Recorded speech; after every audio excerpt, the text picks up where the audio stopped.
Okay, so I just literally signed on. I haven't had an opportunity to introduce who you are. And so this is First Sergeant Bruce Fees, was a veteran with the U.S. Army for 20 plus years. Is that correct? Just over 20, yep. Yep, just over 20. Just over 20.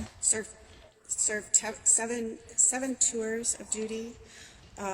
One of those involved the capture of Saddam Hussein.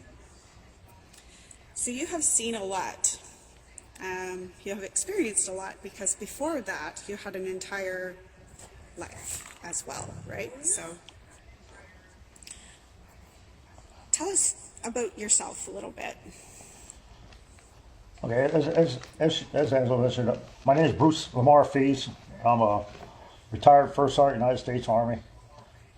Did 20 years, just over 20 years, like she said, and I suffer from dual diagnosis of substance abuse disorder and complex post-traumatic stress syndrome. And to understand complex post-traumatic stress syndrome, it starts with childhood abuse. And I grew up in a very, very abusive home. My father was just an absolute demon when it came to that. He was very physically abusive, mentally abusive to both me, my mother, my brother, who was 8 years older than me. My brother ran away, he was 16, I was only 8, obviously, when my parents remarried. My father just, it's like, my neighbor referred to it as the House of Horrors. It was, without getting into extreme detail of every little fact about it, he started training me at age 8 to fight. He started training me at age 8 to be just a physical monster. And it was a very regimented, strict home. I literally had Saturday morning inspections before I could go out on Saturday that my room had to pass, which he literally wore white gloves to clean here and check for dirt underneath the rails of my bed, things of that nature. The physical abuse was brutal. He once made a comment at a dinner table that said, I stopped beating Bruce with a belt because it stopped hurting him. That's when I started punching him. And he told this to a group of people at a dinner table, not family members, just friends of the family and stuff like that. He had no shame telling people that. And I remember I was an adult when he told that story, and I just laughed. I said, I wasn't allowed to show pain. So yes, I stopped showing pain, because if I showed pain, I got beat worse. So then he used that as justification to start punching. That was the madness that I grew up with. It was unbelievable. It was unbelievable. And people that know about it, people that grew up around me in the middle of nowhere, the coal mines of Pennsylvania. In today's society, you wouldn't see people getting away with that. DSS would be all over it. Department of Social Services, things of that would come in and get involved. But back then, where I was from, we didn't have those type agencies. There was nobody looking at anything. The teachers, when I went to school, bruised or beat up, never even asked what happened. It wasn't their lane. They didn't consider it their lane. They stayed out of it. So that my lifetime growing up was like that. He never showed love. He never once told me I did a good job. He never once complimented me. He never once hugged me. He never once told me he loved me. That was not part of our life. I wasn't allowed to show those type emotions. He built me to be a machine. And I ran away at 17, halfway through my senior year of high school. And with him chasing me, physically chasing. When I say ran away, I was running. He was behind me. I outran him. It was literal, yeah. Yeah, I outran him. And we didn't speak again for about 5 years after I came home from the military.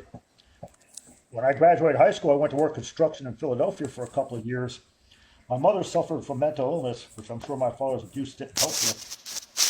And she had already divorced my father when I was the second time when I was 15. So I was caring for my mother and myself coming halfway through my senior year of high school. When I came out of high school, I continued to do so for a couple of years until she was picked up on disability through welfare, SSI. And then she was in a place where she can live, and she had her medical and everything, and that freed me up to go into the military at age 19. And then I did my 20 years in the military, and as was mentioned earlier, I did 7 combat tours, a little over 5.5 years in direct combat, 2 Bronze Stars of Valor. If there was a school that you could attend, I did it. If there was an operation that we were performing as the American Armed Forces, I was in it. Everything but Somalia, 96 time frame, and I was a drill sergeant then, teaching people and getting people ready to go to that. I jumped out of airplanes. I was airborne. I was air assault with the helicopters. Been to sniper school, survival school, you name it. I did it, and I was good at it. I loved it. It was like my calling in life. I was built to do that. You mentioned Built for the Battle, the book I'm working on right now, and my Yes. military career. I have no regrets. Like I don't look back on it with any regrets. I don't look back on it with. I don't. I did everything that I was supposed to do, and I did it the way it was supposed to be done. It was very shocking to me to develop PTSD and then complex PTSD. I did not think I had it. It was something that confused me. Because I was like, I don't have nightmares. I don't have flashbacks. I don't have any regrets. What do you mean I have PTSD? What do you mean I have complex PTSD? That makes no sense to me. And it was something I denied until the year 2016. My service went from 1985 to 2005. It was 2016 when I was officially diagnosed. And that was at the request of my now ex-wife, then wife at the time, who convinced me to go to a program to be evaluated. And I went there to show I didn't have it more than anything. I'll show you. This is Yeah. more post. Let's prove her wrong. Yeah, I said I will show you. This is more post concussion. I knew there was things wrong, and I was having big time anger issues, and that I was always, hyper aware, and my brain ran 1,000 miles an hour and all that stuff. But I related it to post concussion syndrome, which at the time was a very popular thing with a lot of professional athletes had committed suicide from brain injuries and things of that nature. And the military had a lot of brain injuries. I was blown up twice in a month and knocked unconscious. I'd fought my whole life. I'd boxed my whole life. I had played football my whole life, with and without equipment. I've been knocked silly more times than I could count. So I was like, okay, it's post concussion syndrome. It's not PTSD because I don't have nightmares. I don't have flashbacks. I don't wake up screaming and stuff like that. It was a lesson learned for me. At the end of that 28-day inpatient program in Petersburg, Virginia, when the Dr. Gregory Hines, my treating psychiatrist, and now the director of that program, one of only 7 PTSD-specific tracks in the nation, not military. We had kids in it, adults in it, men in it, women in it, military, non-military, the gamut. And they sat me down and handed me my sheet of paper, and the very first thing it said was severe PTSD. And I remember chuckling and going, well, that's pretty funny. I didn't think I even had PTSD. I know what the word severe means. I didn't know there were different categories. He goes, oh, there definitely is. Yeah. He goes, and Bruce, you have one of the worst cases, if not the worst case we've ever seen. I about fell out of my chair. I mean, I was like, what are you talking about? I went in there thinking I didn't even have it. Now you're telling me I have one of the worst cases you have ever seen as a team of psychiatrists in a program that specifically deals with people with PTSD of all ages and genders and everything else. I'm like, holy smokes. Well, there went denying that. There went the Billy. Bruce is going to have to face the reality that there's something more going on here than he thought. It's easier for someone that was raised the way I was to say, I've been hit in the head too much and now I'm suffering an injury for that, than it is to admit that I did my job for 20 years and now there's something wrong with me. What do you mean there's something wrong with me? You're not physically hurt. You look good. Everything is moving the way it's supposed to. Why? What do you mean there's something wrong with my head? It took a minute for me to humble myself enough to realize that it is an injury. It's just an injury that's not seen. You're not missing a limb. Brain injury. You're not missing.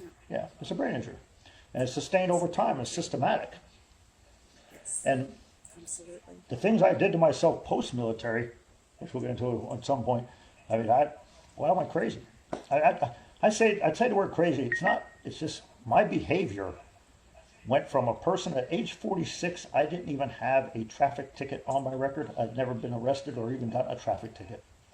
By age 52, I had been to jail over a dozen times, prison twice, prison 3 times, institutionalized against my will 3 times, voluntarily a couple more times, and my life had turned into a train wreck. I mean, an absolute train wreck. I was homeless. I was walking the streets unmedicated, not being treated for anything, out there trying to figure things out on my own, self-medicating with substances that I became addicted to, methamphetamine. It's been a wild ride to get to where I'm at, sitting here with you right now, 3 years sober, under great care of a great team of doctors. Yeah, a little over 3 years. It's 38 months, the exact date. 38 months sober, which is wonderful. And I don't have any triggers. I don't have any Yes. urges. Doing well Congratulations now. on that.